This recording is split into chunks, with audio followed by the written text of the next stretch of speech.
CA Foundation Business Law பேப்பரில் என்ன question படிக்கணும், எந்த டாபிக் ரொம்ப இம்பார்ட்டன்ட், எந்த டாப்பிக்கில் இருந்தாலும் கொஷின்ஸ் கண்டிப்பாக வரும் அப்படின்னு சொல்லிட்டு நிறைய பேர் யோசிக்க ஆரம்பிச்சிருப்பீங்க.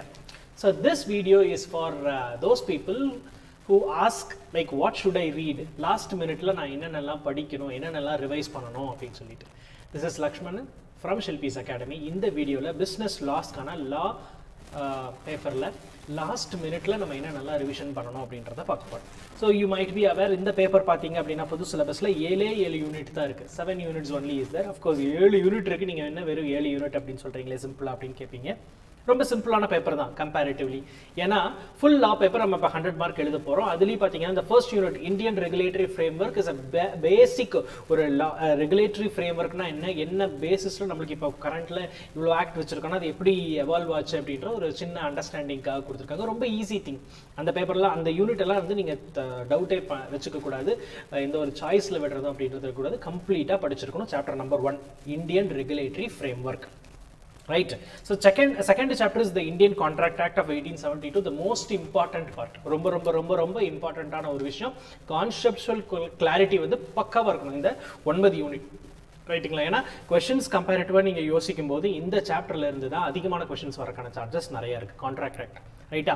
9 சாப்டர் இருக்குது. எனக்கு புரியலன்னா நீங்கள் நேரம் புரிஞ்சு வச்சிருக்கணும். அதுதான் ஃபர்ஸ்ட் திங். ஸோ இந்த கொஷின் படிச்சுட்டு போங்க, இது கண்டிப்பாக கொஷினில் எக்ஸாமில் வரும்லாம் நான் சொல்ல மாட்டேன்.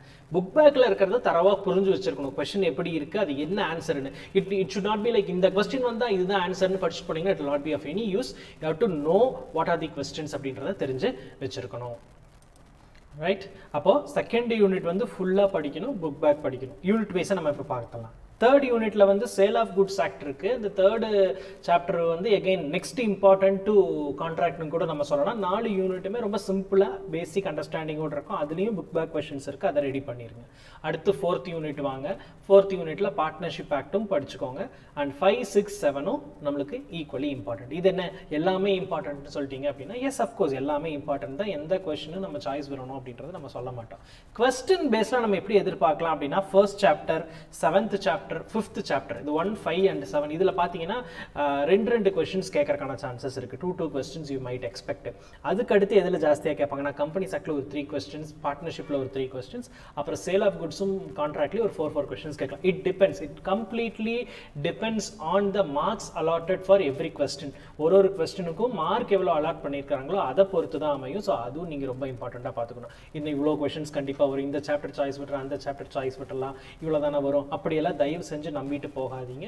Prepare for everything. Because CA foundation தான் ஈஸியாக பாஸ் பர்சன்டேஜ் எல்லாம் வந்துடும்னா அப்படிலாம் வராது. நல்லா படிச்சு you have to right it perfectly.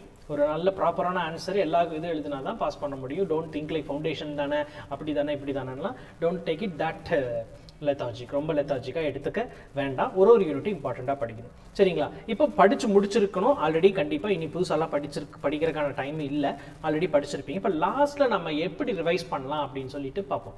Last revision பொறுத்தளவுக்கு எப்போவுமே first thing which we have to focus is RTP and MTP. Revision test பேப்பரும் மார்க் டெஸ்ட் பேப்பர்ஸ் 2 லான்ச் பண்ணியிருப்பாங்க.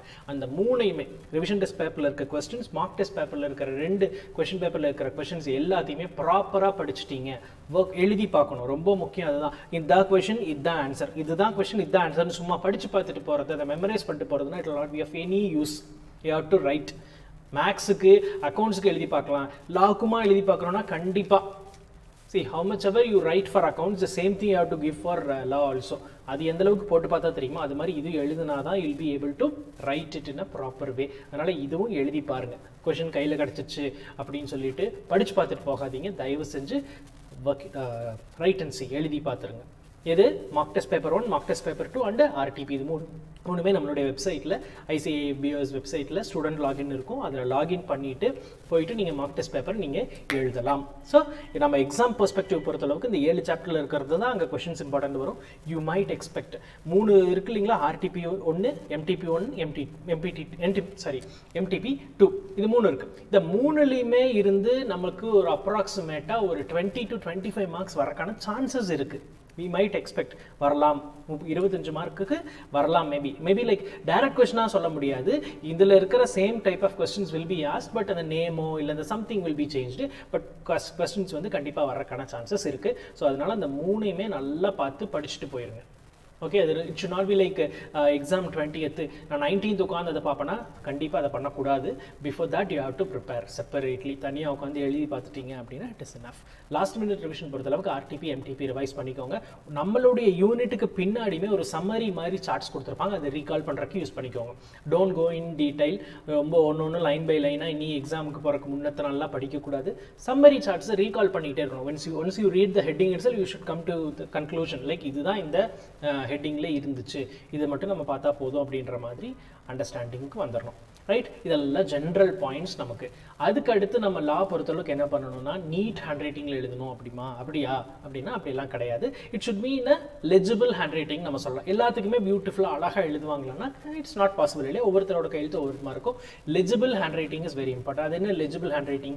ஆர் மாதிரி இருக்கணும், இ மாதிரி இருக்கணும், அவ்வளோதான். அந்த மாதிரி எழுதுனீங்கன்னா போதும், படிக்கிறவங்களுக்கு ஓகே இவங்க படிச்சிருக்காங்க புரிஞ்சிருக்காங்கிறது எழுதுனா போதும். அதே மாதிரி அடுத்து என்ன கேள்வி கேட்பாங்க, நம்ம ஒரு கொஸ்டின் இருக்கு அது புக்கில் இருக்குன்னா அதில் அப்படியே இருக்கிற மாதிரி எழுதணுமா? Not at all required. Conceptual clarity இருந்துச்சுன்னா you can write on your own words. Own வேர்ட்ஸில் கண்டிப்பாக எழுதலாம். அதில் அவங்க எந்த குறையுமே சொல்கிறது கிடையாது. நீட்டாக செக்ரிகேட் பண்ணி கொஸ்டின் நம்பர்ஸ் கரெக்டாக போடுங்க. கொஸ்டின் நம்பர்ஸ் மாற்றி போடக்கூடாது. ஷீட் ஃபில் பண்ணும்போது பார்த்து ஃபில் பண்ணுவாங்க. எந்த ஹரிபரி கிடையாது, பொறுமையாக இருங்க. நீ நாட் பாதர் லைக் ரொம்ப பயந்துட்டு இதாகுமோன்னு எந்த பயம் இல்லாமல் நீட்டாக ப்ரெசென்ட் பண்ணிட்டு வாங்க. Try to attend 100 marks. 100 மார்க்குக்கு அட்டன் பண்ணிட்டு வர மாதிரி நம்ம பிளான் பண்ணிட்டு போகணும். ஃபார் டிஸ்கிரிப்டிவ் பேப்பர், அதுவும் நான் லாக்கு சொல்கிறேன், நாட் ஃபார் அதர் பேப்பர்ஸ். ஏன்னா நம்மளுக்கு தெரியும் ஒரு பேப்பருக்கு ஒரு மாதிரியான நம்ம படிச்சுட்டு போகணும். ப்ரெசென்ட் பண்ணுறதும் அப்படி தான். லா பொறுத்தளவுக்கு முடிஞ்ச அளவுக்கு 100 மார்க்ஸ்க்கு அட்டன் பண்ணுங்கள். 100 மார்க்ஸ்க்கு அட்டன் பண்ணும்போது இட்ஸ் சொன்னதுக்காக அட்டன் பண்ணுறதுங்கிறது கிடையாது. You should have that in mind. அதுக்கு தகுந்த மாதிரி நம்ம படிச்சுட்டும் போகணும். அதுதான் ரொம்ப முக்கியம். பிகாஸ் நீங்கள் கான்செப்சுவல் கிளாரிட்டி வந்துருச்சு அப்படின்னாலே மோர் ஆர்லெஸ் உங்களால் ஆன்சர் பண்ண முடியும். You my not remember the sections. நம்மளுக்கு செக்ஷன் ஞாபகம் இல்லாமல் போகிறக்கான சான்சஸ் இருக்குது. பாயிண்ட்ஸ் ஏதோ 1-2 மிஸ் ஆகலாம். பட் இதுக்கு இதுதான் ஆன்சர் அப்படின்ற ஒரு கான்செப்சுவல் கிளாரிட்டி இருந்துச்சு அப்படின்னா you can right it on your own words. கண்டிப்பாக அதுக்கான ப்ராப்பர் மார்க்ஸும் உங்களுக்கு கிடைக்கும். You need not bother for that also. 7 chapters பொறுத்தளவுக்கு நல்லா கான்சென்ட்ரேட் பண்ணி படிக்க வேண்டியது சாப்டர் நம்பர் 2 and 3 ஃபஸ்ட்டு. ஏன்னா அதுதான் வந்து நிறைய வெயிட்டேஜ் இருக்குதோ, அதனால அது நல்லா படிச்சுக்கோங்க. ஈஸியாக படிக்கிறது first chapter, 5th chapter, 7th சாப்டரில் வந்து கொஞ்சம் சின்னதாக தான் இருக்கும். ஃபாஸ்ட்டாக போயிடலாம். அதுலேயும் கொஷின்ஸ் கண்டிப்பாக வராதுன்னு இல்லை, பட் ஃபாஸ்ட்டாக போயிடலாம். இந்தியன் பார்ட்னர்ஷிப் ஆக்டும் அதே மாதிரி தான், ரொம்ப சிம்பிளான பார்ட் தான் நம்ம கொடுத்துருக்குறாங்க. கீழே எக்ஸாம்பிள்ஸோடு இருக்கிறதுனால நம்மளுக்கு ரீகால் பண்ணுறதுக்கு ஈஸியாக இருக்கும். இந்த மாதிரி லா பேப்பருக்கு முன்னாடியே நீங்கள் ப்ரிப்பேர் பண்ணிக்கோங்க. இப்போ லாஸ்ட் டேயில் என்ன பண்ணணும், அப்போது புக் பேக்கில் அந்த இருக்கிற சம்மரி சார்ட்ஸை ரீகால் பண்ணிடுங்க. கொஸ்டின்ஸ் ஒரு தடவை பார்த்துருங்க. இதுக்கு நீங்கள் முன்னாடியே எழுதியிருந்தீங்க மார்க் டெஸ்ட்னாலும் இப்போ மறுபடியும் மார்க் டெஸ்ட் கொஸ்டின்ஸை கொஞ்சம் நல்லா பார்த்துட்டு என்ன ட்ரிக் பண்ணியிருக்காங்க, என்ன சேஞ்ச் பண்ணியிருக்காங்கிறதையும் நம்ம நல்லா பார்த்துக்கணும். லாஸ்ட் மினிட்ல உட்காந்து எல்லாத்தையும் போட்டு மறுபடியும் படிக்கிறேன் புதுசாக படிக்கிறேன், இது இம்பார்ட்டன்ட், நத்திங் லைக் இது எதுவும் வேண்டாம். ரீகால் மட்டும் பண்ணிட்டு போங்க. That is more than enough. All the best. Thank you.